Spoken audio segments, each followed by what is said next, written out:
এত দ্বারা ছোট নেতা, বড় নেতা, হাফ নেতা, পাতি নেতা, সাদা নেতা, কালা নেতা, খাটো নেতা, লম্বা নেতা আপনাদের দৃষ্টি আকর্ষণ করে বিশেষভাবে বলা যাচ্ছে, এতদিন পর্যন্ত দাপট খাটিয়ে বিভিন্নভাবে আমাদের হোটেল রেস্তোরাঁয় বিল পরিশোধ না করে বাকি রেখেছেন।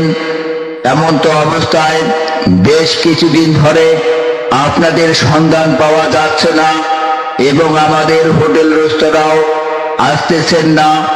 আপনারা যেখানেই যে অবস্থায় থাকেন না কেন, আমাদের হোটেল রেস্তোরাঁর বিল বিকাশের মাধ্যমে পরিশোধ করার জন্য বিশেষভাবে অনুরোধ করা হচ্ছে। অন্যথায় আপনারা যেখানেই যে অবস্থায় থাকেন না কেন, আপনাদের খুঁজে বের করা হবে।